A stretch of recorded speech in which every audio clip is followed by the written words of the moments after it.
I picked up El Shaddai at the request of a friend of mine. If you'd like to see some gameplay, check out the live stream.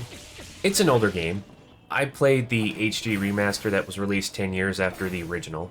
I've completed the game, and I am confident I can give you a proper view on the inner workings of this interesting fighting game. Make sure you stick around to the end to see what shelf it ends up on.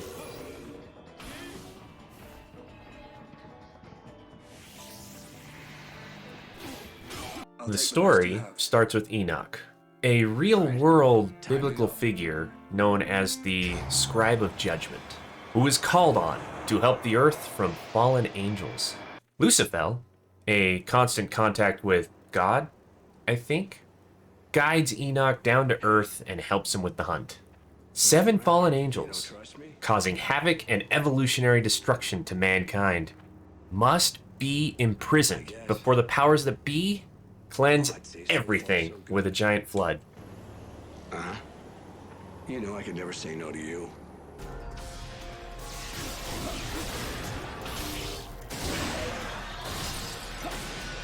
I don't see a problem with kids watching this game. It's heavily combat based, so there's a lot of fighting going on. But the graphics and environments are so out there, sometimes very hard to follow. I don't imagine they could even comprehend what's going on most of the time. No foul language, no gore splatter, just a lot of fighting and some quirky noises.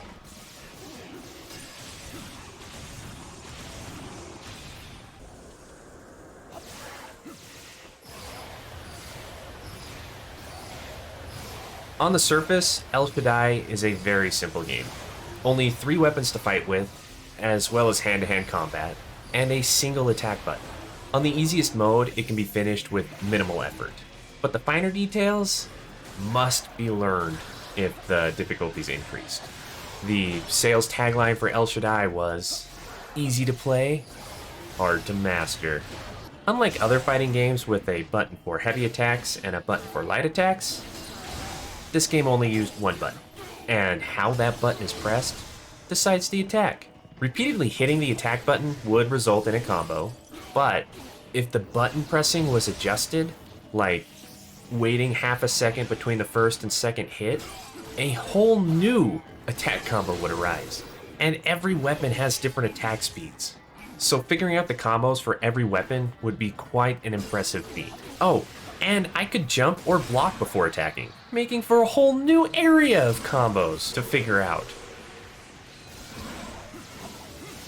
Figuring out combos wasn't the only thing in combat. While fighting, the vileness of my enemies would build up on my weapon, giving it a darker hue. Damage output was severely cut when the weapon is covered in darkness. Enoch was given the power to purify soul-lead weapons of God. I could still be harmed while trying to purify a weapon, so finding the perfect opportunity to stop and purify in the middle of a fight called for some tactful body placement.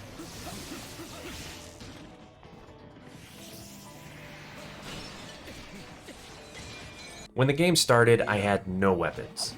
Enoch used his hands and feet to fight. The hand-to-hand combat was kinda tough for me to grasp. When attacking, Enoch just stops in place to throw a few punches or kicks. I didn't like that lack of movement during attacks that weapons would give.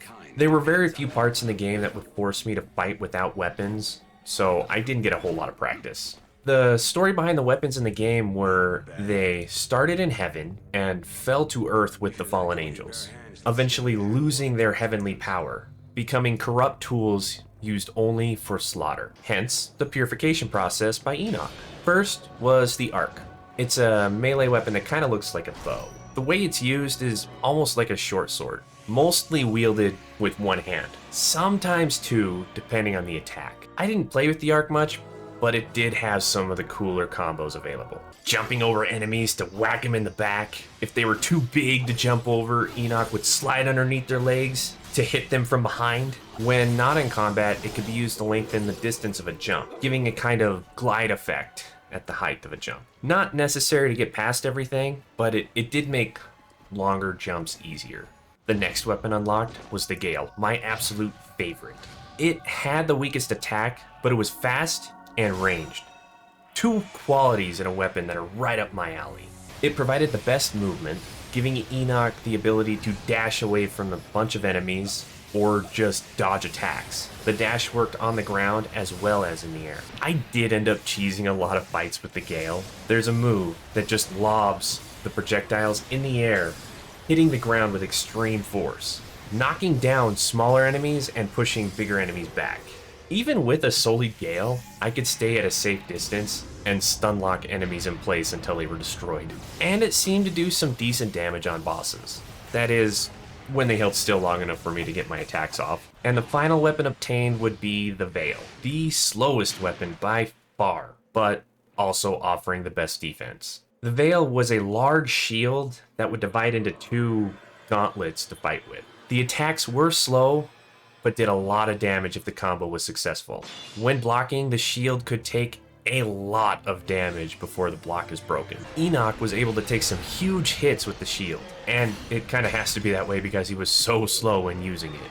Although it was strong, I didn't use it a whole lot due to the lack of speed. It was useful in some areas, like with weak walls. When not in combat, there would be cracks in walls that could be destroyed with the Veil to find the treasure within. I missed out on a lot of those. A small twist in El Shaddai was I couldn't equip whatever weapon I wanted whenever I wanted. Weapons were obtained by stealing and purifying them from fallen enemies, little nodes placed throughout levels, and weapon orbs in boss fights. There were some fights in the games that would be made a lot easier if the correct weapon was being used. Bosses with different forms would be significantly weaker to certain weapons in one form, and have a lot of defense against that same weapon in a different form.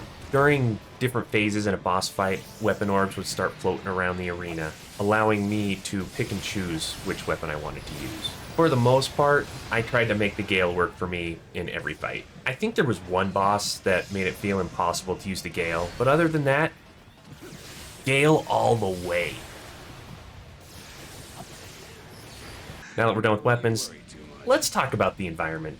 If I had to sum it all up in one word, I think I'd have to go with psychedelic.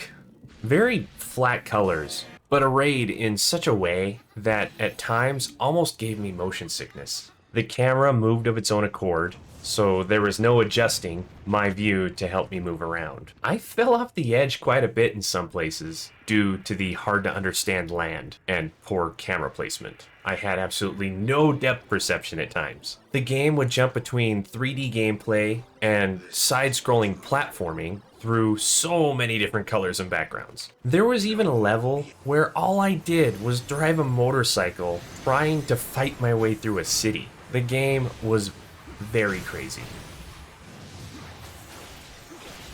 And the story itself was on par with the environment. I kind of understood what was going on, but it moved so fast and there wasn't a whole lot of dialogue that explained what the hell was going on. Thankfully, in between levels, Lucifer would give a synopsis of what just happened. If it weren't for that, I would have been completely lost. There were characters who had a past with Enoch that are semi-alluded to, causing more confusion along the way. Like, this guy was my friend, but isn't any longer. And this person is important to me for some reason. A lot going on behind the scenes and in the past, making for a somewhat confusing story. And that brings us to the shelf. If you've made it this far and enjoyed yourself, hit that like and subscribe for more in the future. And without further ado, let's close those curtains. The art style is certainly unique. The fighting is simple and complex at the same time. But as I've said in the past, hack and slash fighting aren't really my cup of tea. I didn't really enjoy this game. Because of that, I'm throwing it in the bottom shelf. Now, this is my opinions and feelings. I met a lot of people who really enjoyed this game, but I wonder if they played it when it first came out 12 years ago, and that's why. When I was 12 years younger, who knows? I may have really latched to this game. Sadly, it didn't really click with me at this time. So now that we're done with that, it's time to move on to the next one. I will see you there. Bye!